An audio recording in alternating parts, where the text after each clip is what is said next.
कुछ शांति असली नहीं होती। घर में सुबह की रोशनी फैली हुई थी। सब कुछ शांत और सही लग रहा था।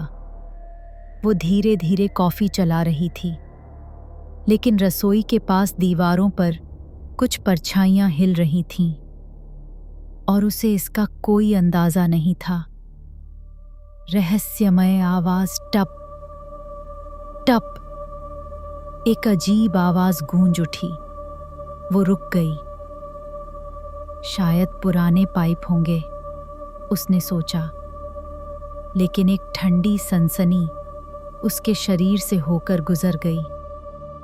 जब घर खटखटाए तो वो कुछ चाहता है। आईने में उसने खुद को देखा, लेकिन कुछ अलग था। उसकी आंखों की चमक गायब थी। वो खुद को नहीं पहचान पाई। जब आईना तुम्हें न पहचाने तो तुम कौन हो? जैसे ही अंधेरा हुआ, माहौल बदल गया।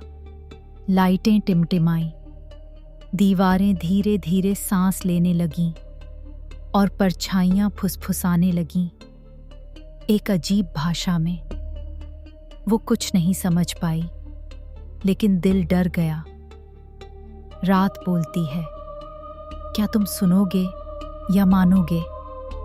वो सीढ़ियों से ऊपर अटारी में गई। वहां एक पुरानी किताब रखी थी, चमड़े से बंधी हुई। कवर पर सिर्फ एक नाम लिखा था, ली रायल। कुछ नाम सिर्फ याद रहते हैं, वो बोले नहीं जाते। किताब खुली और पन्ने खुद पलटने लगे। शब्द समझ से बाहर थे। कमरे की चीजें बदलने लगीं। वो खुद से फुसफुसाई, मैंने क्या कर दिया? कभी कभी किताबें रास्ता खोलती हैं। पीछे बंद नहीं होता, कोई और मौजूद था। वो व्यक्ति उसे बचाने आया था, लेकिन बहुत देर हो चुकी थी। वो अब अकेली नहीं थी। उसकी आंखें खाली थीं। जब अंधेरा पकड़ लेता है तो प्यार भी काम नहीं आता। अब आवाज बाहर से नहीं, अंदर से आ रही थी। मुझे अपना बना लो, आवाज बोली, ठंडी, मीठी, लेकिन डरावनी। जब आवाज तुम्हारे अंदर हो जाए तो भागना बेकार है। अब घर बहुत शांत था, इतना शांत कि सांस लेना भी भारी लगने लगा।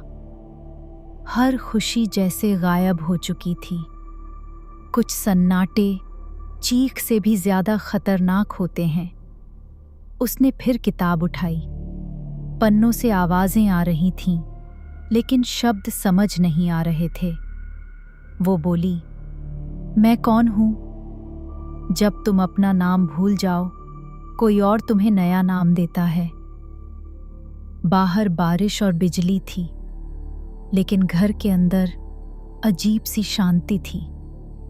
वो एक जगह खड़ी थी, पागलपन जैसे उसे धीरे से छू रहा था।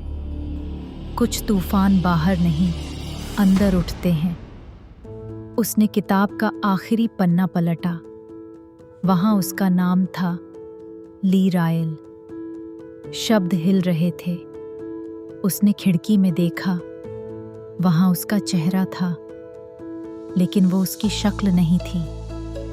वो मुस्कुरा रहा था।